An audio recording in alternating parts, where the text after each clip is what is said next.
hello and welcome to Berlin, Germany for week 8 of the LEC Spring Split.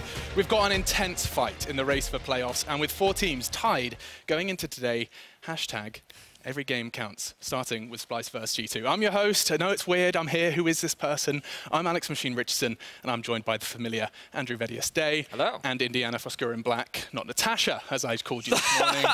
Again, we were too far on one side of that spectrum. Yeah, really ruined that one. Are you ready, though? You're now in a new world, League of Legends. I don't think my Counter-Strike fans have ever seen my legs. This is like the first time my legs have ever been on air. Look at them ankles. Look at them shoes. I've got some calves. Check that out. No, okay, this is going to be fun, and I'm hopefully going to be guiding you guys through it with, of course, these big brains I'll be picking throughout the day. Now, today is International Women's Day, a day to think equal, build smart, and innovate for change. Join us on Instagram at lolesports today for a takeover celebrating the women and non-binary individuals that help make this show incredible. Now, speaking of incredible, guys. We have some really awesome people backstage as well, and we also have a special guest today, I believe, Machine. Yes, Frankie is going to be here. Of course, I'm not alone. Both of us coming from Katowice in the Counter-Strike extravaganza, now dipping our toes into the League of Legends world. And talking of, the League of Legends world was rocked. I did go on the Reddit. I ignored the ones about me. I ignored those ones, but I did see a whole lot of upvotes for an SKT1 Griffin game. You want to talk about it? Yeah, it was an exceptionally fantastic game of League of Legends. We saw a phenomenal best of 3. I won't go into spoilers. Go watch it yourself. Watch lolesports.com. You can check out the VODS, but probably one of the best games that we've seen in years. It was fantastic. Years? Yes. Years. I was about to say, like, months? Years. Years. My goodness. Now, I spoke of Frankie earlier, and why don't we go ahead and meet her. Frankie, what are you up to today? Well, I'm hanging out with this beautiful audience out here in the studio audience. And of course, I'm going to be interviewing some coaches and players and getting their thoughts in this crucial week. Because, of course, all these teams have only got 4 more matches before playoffs. Lovely, Frankie. Thank you so much. I still need the hair tips. I don't know how she does it. Apparently, there's like 12 products involved. I'm not ready for that kind of commitment. But to set stage for a week 8 of the LEC, we've currently got 4 teams tied at 7-7. And this means everything, meaning we'll have to a hell of a fight for the last playoff spots.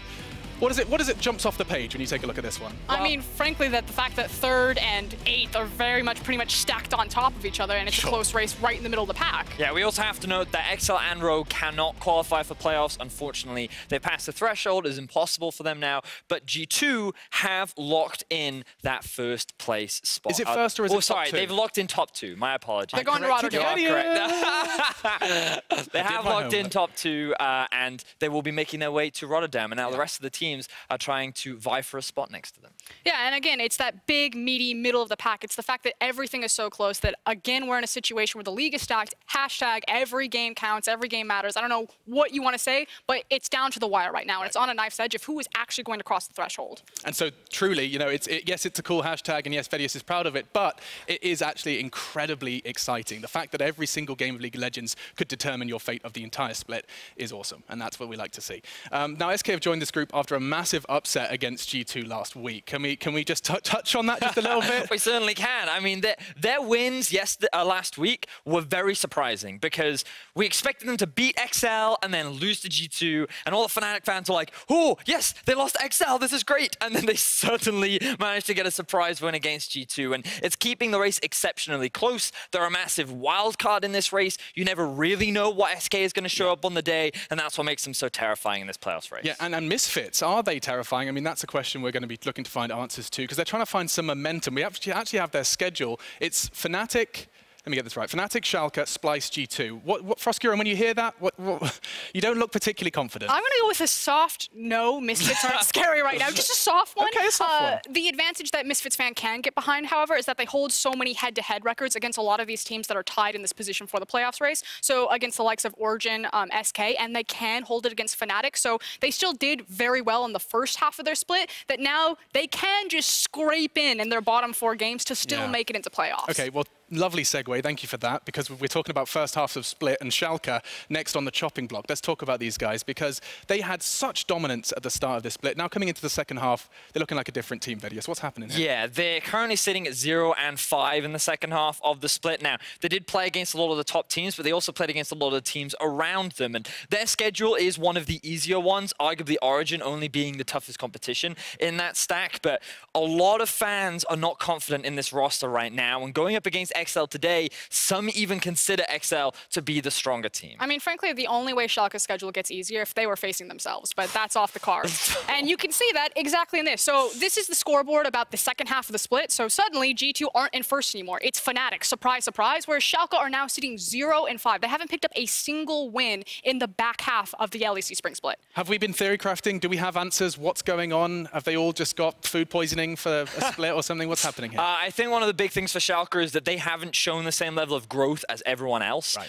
And every other team, as you can see, has shown a lot. They're all beating each other now. The fact that we have so many 3-2s, including G2, is just a clear example of why our league is so competitive right now, and the amount of growth that all these different teams have made throughout the Split. And I mean, when talking about growth, my eyes dart to the top of that list, Fnatic. I mean, so these guys, 4-1, barely touchable here. I want to talk a little bit about where that's coming from. What's happening here? I mean, it's coming from basically every position on the map right now. It's the fact that Bwipo attacked in the top lane, that you can still fall back to your star AD carry and Reckless, and that Broxa and Nemesis have come alive. Virtually every single piece of Fnatic have now found the responsibility in this 5-man unit. Yeah, personally, I've been a really big fan of Bwipo's performance over the last few weeks. He has been left on an island a lot, and he's been very independent. But a lot of the early game impacts that he's been having in his own lane, along with the likes of Broxa and Nemesis working better as a duo, Hylissang roaming around on the map, and the fact that that 2v2 in the bot lane is so much stronger just results in these kind of stats. Look at the difference in the first half to the second half in just their early game goal differences, their towers at 15, their kills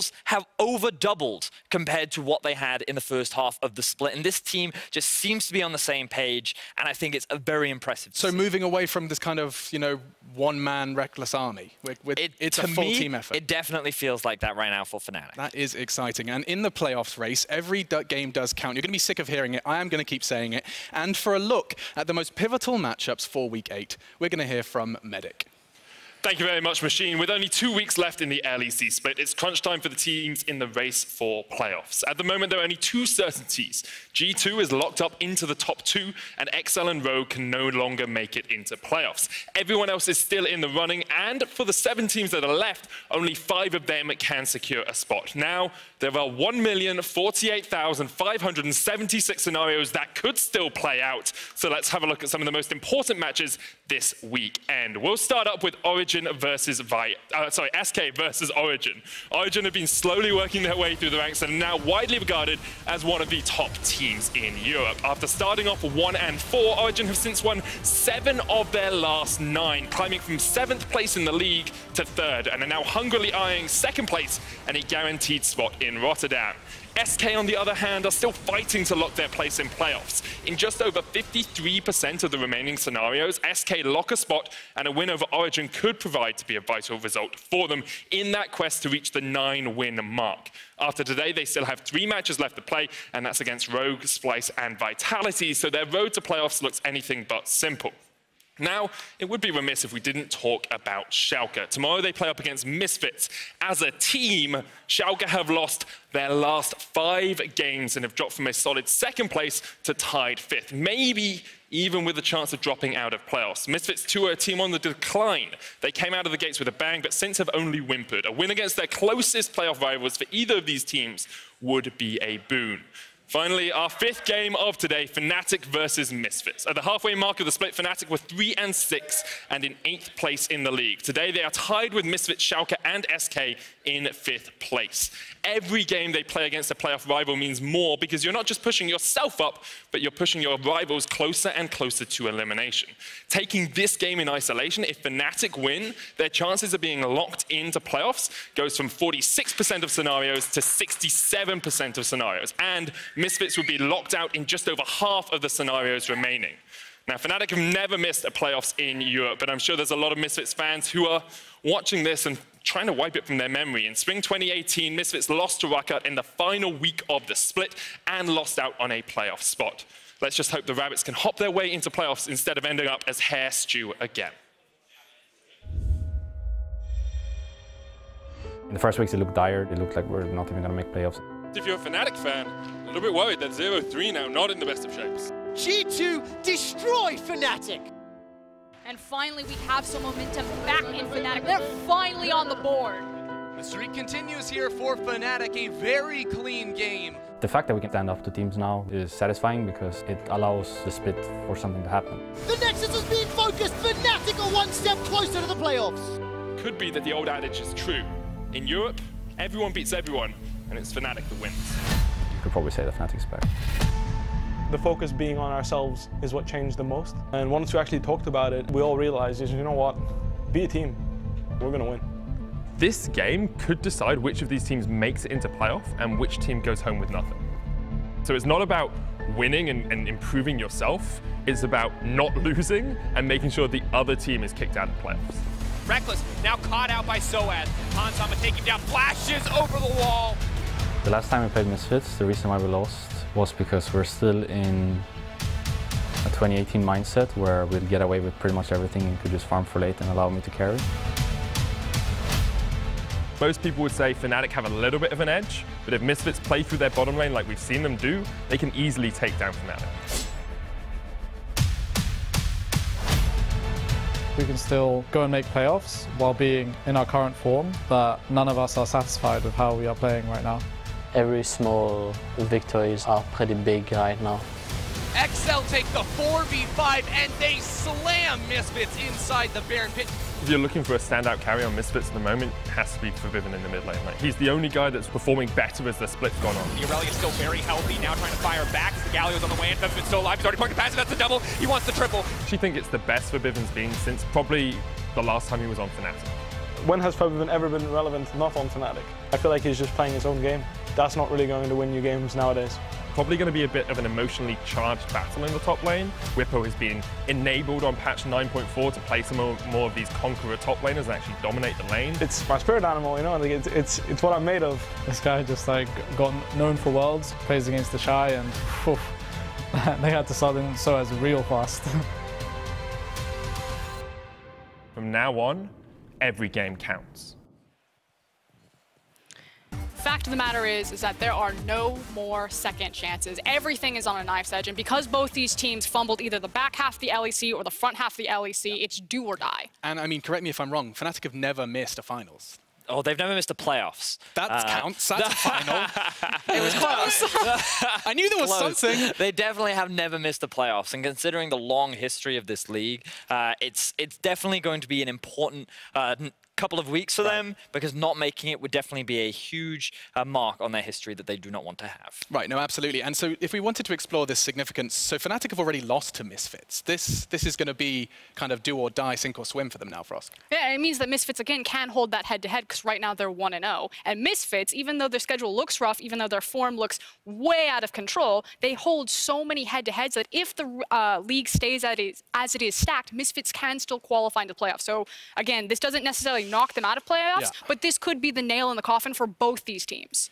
Wow. Okay, that's a lot of weight on one game of League of Legends, and that, of course, is coming up. That is our match of the week, no doubt about it. Now, two players that we saw throwing shots at each other and looking fierce, both in gameplay and in their eyebrows. Love what Whippo's doing with these things here. Now, match of the week for sure, but let's explore these two handsome gentlemen behind us. This is a bit of a head-to-head in the top lane. Yes, Whippo versus Soaz. For those that don't know, there is. Would you say it's a grudge match? I would say that it's quite the grudge match. There is a long history between these two players. Last year, it was Whippo that subbed in for Soaz in spring after he hurt his wrist, and he went on to win the final for Fnatic. Then in summer, Whippo was subbed out. Soaz came in and didn't lose a game in playoffs. At the World Championship, Whippo played the majority of their games, but was subbed out in the final for Soaz. Oh my goodness. Like, there is so much history between these two just in the spirit of 2018, and now they are in separate teams. Now they go up against each other once again. The last time they met, it was Soaz who obliterated Whippo. So this is kind of a bit of like an EastEnders episode of League of Legends, Yes. right? And they're meeting, it's sink or swim, it's amazing. Literally that. And if you fancy seeing how one of them are approaching this incredibly important game, you can do so and check out Whippo's POV stream, which is over at twitch.tv/RiotGames2. Just add a 2, super easy to do. Now, we have got some monumental matchups coming up tonight. And as we kick off this week 8 of the LEC Spring Split, take a look at this. This is your schedule for the day. And they are all jumping off the page, I admit. We're all eyes on number 5. It's definitely a grand finale. Sure. But where else? Vedius, where else are your eyes drawn? So Schalke versus XL is the game that I'm surprisingly drawn to. It seems that both of you are also drawn to that. So everyone's excited about this matchup. And the reason why it's so exciting is just because of the current state of Schalke and the fact that XL have proven to just be this upset machine that can create a lot of chaos in the league. Right. And even though they won't be running Kesting today, they're running their Mystique from the ERL League. I'm very excited to see what they can do and see if they can cause more chaos in the standings. I know you were looking at that one too, but if I forced a different call, what would you say for us? I think the easy one is then SK versus Origin. It's the fact that you have 2 legacy organizations that are battling it out, but in completely different chapters of League of Legends right now. You have SK, young guns, a lot of rookie players. They can make a splash, they can make playoffs, and you have Origin, who rumblings and whisperings are saying that this is the true terror of the LEC, that they can, contest and take down G2. So we're waiting to see the final form of Origin. And SK, of course, these young guns just ready to cause chaos, as they have been throughout all of the LEC. Now, in the predictions, these guys have definitely had their fun, as have I, but it ends now. In week 8, it's time for the rise of my cousins, the Machines. That's what seems to agree with me as my toes start to curl. But yes, absolutely. Did you bring that with you? A USB drive. I see. Yeah. MP3 had Audacity open. It's like a 30-minute project. No, but we have our predictions up. How did I do? How did I do? Where am I? You're at the top. I see some favoritism. Oh dear. I see. Okay, I saw a Union Jack and I just got very excited. So really, I'm the only edgy one today. We had a pact, Frost. Okay. We said we were going to work together to take down the robot, and then you're like, we gotta go. I take a gamble here. The robot is just second place. Right now, I'm looking at Twitter. Where's my close-up? Right here? Do you have That's one? just single. Single? I'm coming for you, Twitter. And that means I need to take calculated risks. And what I'm disappointed about is I thought Twitter was going to turn on Schalke. So I was like, I've got them. They'll go for XL. I'll go for Schalke. I'll be able to make ground. But no, they stayed true to the dumpster fire. I think that's a perfect point. That bombshell, we'll leave it on for now. But yes, do be sure to participate in those predictions over on Twitter and to keep Frost happy as well. Now, while the action continues in the LEC, there is plenty of League of Legends going on around the world. For a global check-in, here's QuickShot. Hello, Alex. It's such a pleasure to have you on the show. I don't know if you've heard, but I'm a bit of a stats whiz here in the League world. Quick stats, they are my passion. Yeah, actually, and I'm going to take you through... No, I'm sure. I totally am on board. I love it. I love this kind of gradient That's thing. what I like to hear. Comic Sans, love the typeface, but I saw what happened last time that you were in control of this and left your own devices, so I'm going to have Dracos, if you wouldn't mind. He's just gonna hold your hand through this. It's all good. Safe space. You got it. You can't do that. You're new. He can't do that. No, it's okay. He can't. He's the host now. He's in charge. Yeah, it's gonna be real simple. I'm gonna hand you these cards. Yeah, you just hold them both hands, preferably. Yeah. And so what do I do with this? When I point at you, you're gonna read. Don't first card first. See, they're numbered. This is my segment. I know, but just one at a time. We're gonna get through it together. Okay? You ready? Well, I don't have much of a choice, do I? All right. First point, QuickShot. Let's go. Okay, you said that. First point. Do I seriously have to do this? Yeah, for sure. Definitely. They're going to love it. They're going to love it. Hey, guys. It's me, QuickShot. Wave at camera. I'm really excited for this episode of Quick Stats, where we'll be talking about international stats and regional and not dragons? What do you mean we're not talking about dragons? Oh, that's right, QuickShot. And anytime we do regional comparisons, I like to look at game time. Generally, regions are pretty close together when we look at average game time. Seriously? Yeah. You got it. But Dracos, what about those two? Oh, good catch, QuickShot. Of course, the LCL and LCS are two big outliers, with the LCL speed running their games at 30 minutes and 14 seconds, and the LCS clocking in at over 36 minutes with some big long ones. And then the LEC, we definitely rank kind of on the faster end, just a minute under the global average, just about faster than that. That's great, Dracos. But what about kills? Quickshot, you know exactly what I want to talk about. You're such a good co-host. Now, the CKPM, or combined kills per minute, ties in nicely with the average game time. You can see the LCS trend of slower games continues as they average just above 1 kill every 2 minutes. Now, these slower, less kill-intensive games are something that they share with the LCK. I don't want to do this. I really don't. Like, you've stolen my segment. This is my thing. Read the card, Trevor. I really don't want to. Read the card. Oh boy, Dracos. Could this mean the LCS is getting closer to playing the clean, intelligent macro style that the LCK is known for? Oh, Trevor. No, I don't think so, but it's really nice of you to say that. The last piece of the puzzle is unique trends when it comes to champions across regions. Oh, good point. Now, Karthus, for example, is an EU special. He has a 90% pick ban ratio, whereas in the LCK, he's actually only been picked and banned 1 time. And in the LEC, Renekton seems to be our flair. Yeah, but of course, across the world, we do also have Vladimir, Yorick, Ryze, Jarvan, the Riven as well, with the demise of, the Urgot, as well as the Scion. A lot of new picks are showing up. And Quickshot, that was it, buddy. You did good. Look at that. We talked about I didn't do stats. anything. You stole my segment. No, it's fine. You talked about stats. You didn't talk about dragons. We're going to go right back to Machine. The show's going to continue as normal. Okay, You're not going to cry. Fine. It's going to be fine. Everyone's going to have a good time. It's going to be fine. Okay, whatever. It's fine. Whatever.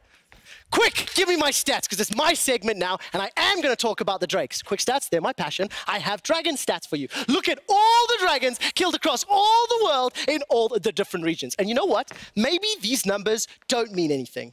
Maybe they don't. But to me, they do. To me, they matter. You could comment on how the LCK has got so many Infernal Drakes. My God, Riot, the script could not be any more obvious. Do you want to know how I can see it? Do you really want to know? Look at the LCS. Look at the Cloud Drakes. No other region has more Cloud Drakes. And you know why? Because Cloud9 are in their region. Can't you see the connection? I do. And I'm trying to teach you people. I'm trying to show everybody. But it doesn't matter. Summoners, I turn to you and I ask you, I beg you, how can we be content to let all of these dragons die? For what? For buffs for pro gamers to win? For LEC, LCK, LPL? It doesn't matter.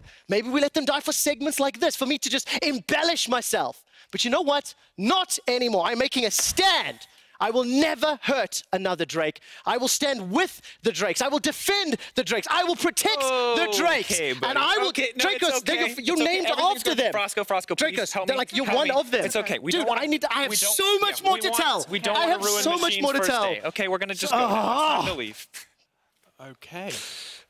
So if you want to see more from Trevor Quickshot Henry, he'll be doing a slam poetry set at about 2 a.m. in Berlin. You'll find him. You'll hear him, I think, as well. My God, that's a trial by fire. That's an experience. Right there. Welcome to the league, man. And welcome, amazing as well. Frosk is otherwise occupied, and we've grabbed ourselves Maurice Amazing Stuckenschneider. Ooh, that was pretty good. That sounds pretty good. Dankeschön. Yeah. No, but real talk. We've got a pre-game to do, and this is a big one. We do have Splyce taking on G2, and let's turn our attention to that first game where the #1 team, G2, face off against a playoff-chasing Splyce. So for G2 specifically, guys, we wanted to start this and kind of dedicate this to talking about the elephant in the room. We have got a mid laner jumping all the way over to the AD carry role. I'm going to start with a bit of a newbie question. How often has this even happened? So this isn't really a common thing. No? The only most well-known one is Ambition. He used to be a mid laner over in the Korean League, and then he transitioned to jungle after he lost pretty dramatically to Faker. And then in 2017, he finally achieved his World Championship. So when many people use that as an example, they think, oh, it'll take time for Perkz to get there. And at the beginning of the split, we actually said as analysts and experts that Perkz would probably be in the top 3. And there are a lot of negative comments suggesting that he wouldn't actually be that good. So Perkz is maybe barely a top 30 player in the world. Top 2 guy is inting in solo queue, playing these exact champions. Yeah, Perkz is no way top 3, you're right. Never having played the position before, I think it's overstepping the mark. Perkz, I predict he'll crash and burn. He has the mechanics and the know-how. Yeah, and as you can see, people were not entirely optimistic around Perkz' success. And those were all amazing Reddit accounts. Yeah, right? I thought I changed my flair to Schalke, but apparently it's still the Fnatic flair. You got your flair all wrong. No, but what was your reaction when you saw that announcement? I was concerned, honestly. I still do think that he has ways to go to basically become like an actually well-rounded AD carry, because right now he has shown like he can play Lucian, he can play early game styles, but towards the late game, he's still not as reliable. And other AD carries like Upset, like Reckless, are still better than him, in my opinion, but he's actually on his way, and that's really surprising to me. Yeah, I think one of the great things about Perkz is he brings a lot of flexibility to the role. The fact that he was a former mid laner means that he does have this tendency to have a huge champion pool, and you can see, as Maurice was saying, in terms of laning, his stats are very dominant, and he is very strong in that lane. And it's nice to see that even with the transition, he's found a lot of success. Now, amazing, we were talking about this before, and you started kind of directing a lot of credit towards his support. I mean, Mickey, how much of a factor is he into Perkz' success? I mean, any support that can be classified as the best mechanical support in Europe is going to help out in the end. So Perkz basically benefits from Mickey X, but he also benefits from the rest of his team, because even if Perkz screws up, the rest of the team can kind of carry him through. And Mickey X is obviously the first choice to basically like help him out in the early laning phase, and obviously later in the game kind of direct him in the team fights, and honestly tell him what to do to a certain extent too. Yeah, and I'm sure it's certainly working out well for them when you take a look at the standings. There's no doubt about that. And we will soon talk more about Splyce. But first, here's Frankie with their coach. I am here with Duke, the coach from Splyce. And now, last week, it was 1-1, a loss against Origin, but a win against Schalke. Why don't you tell me what happened last week for the boys? The game against Origin was pretty rough. I think we didn't have the right priorities in draft, and we struggled to execute the early game. Then Origin are pretty clean at the moment, so they just snowballed out of it. Against Schalke, we kind of changed our assumptions to try to play a style that suits us more than the, I would say, the classic meta picks, and it was pretty good for us. We looked for team fights, and Schalke did an unfortunate Baron, let's say, and we punched it really fast. So tell me actually about the most comfortable play style for your boys. I mean, we can play both styles, I would say 1-3-1 or 1-4, but we decided against Schalke that playing a 1-4 where we just try to collapse, look for more team fight, than just only play for silent pressure all the time, so you have to abuse speed to go for fast rotation usually. That's what we tried against Schalke. We practice also a lot of 1-3-1 that we tried against Origin. I would say at the moment the meta is more towards 1-3-1, I would say among the top teams at least, but we still see some team fight comps. And how are you going to stop G2 taking advantage of you guys in the mid game today? And G2 are obviously extremely strong. I think the goal against G2 is first to survive the early game. If we can survive the early game and be maybe even or still be in the game at 15 minutes, then I think we have all the tools to fight against them. We should try to challenge them where they can be sometimes cocky, because even if they are the best team obviously in Europe, I think their main weakness is their cockiness. We saw it against SK, and we'll try to punish them where they overstep. Now, it is week 8, so we've only got 4 more matches before the playoffs. So I know that you're thinking very much about these matchups. What do you think are the chances of Splyce making it to the playoffs? I mean, I'm confident that we can make playoff. Obviously, we have an extremely hard schedule. We are playing G2 today. Tomorrow we play SK, then Misfits and Fnatic. We like the 2 matches that are extremely important for us are SK and Misfits, because we are already 1-0 against those 2 teams. So if we were to win again against them, then we would be 2-0 on the head-to-head, which would give us a big edge for the playoff run. So I would say we need 2 wins. Hopefully we can get one tonight against G2, but if not, we'll try to fight our best against SK and Misfits, and hopefully maybe Fnatic at the end. Well, Duke, good luck to you and to Splyce, because we need to head back to Alex on the desk. That was Duke there, giving us some strong words about G2. Words, ego, confidence. He's got a read on G2. What do you reckon? It definitely feels like that. I loved his point where if we can survive the early game, then we have a shot. And yeah. I think that's not a bad statement to make. Yeah. It's just surviving the early game could be quite the challenge against G2. Right. So I don't know how reliable of a strategy that is. So if you are, put yourself in Splyce's shoes and Duke's shoes, amazing. What you're going up against what feels like a David versus Goliath situation here. I think what you have to do is basically, like, the hope for the best comp is kind of the best situation you can put yourself in, where you basically have 1-4 elements, which means that you basically have a team comp that can team fight in the mid to late game, because it kind of plays off of Splyce's like strengths too, where they're not strong in the early game, they're not strong in the mid game, but they are strong in the late game. They can always rely on Kobe, and they can rely on Xerxes and CHK also to team fight well. But how often have G2 let it get to the late game? I mean, very rarely. last week is probably the closest example. I am curious as to how G2 will approach this match because they've locked in top 2 now. They could take 2 approaches, which is try hard for the rest or maybe take a lighter schedule. Yep. I'm very fascinated to see what kind of approach they'll take up against Splyce today. And so am I, and it's about to happen. As you can see, it is time for us to kick off week 8 of the LEC Spring Split. It's Splyce versus G2, and they're ready to hit the rift. Thank you very much, Machine, and hello, everybody. I'm Aaron Medic Chamberlain, joined by Indiana, not Natasha, for Skewer in Black. I don't know why. I have no idea. It's just what he decided to call you on the day, and that's okay. Yeah, that's fine. He accepted his error, and we forgive him 1. He gets 1. If he does it again, we kick him off the desk, QuickShot hosts again, and we're fine. Please, no. Don't mess up. I don't want a QuickShot host. Nor do I, but we are going to get into our first game of the day just very shortly. G2 up against Splyce. Of course, G2 not that much left to fight for. Yeah,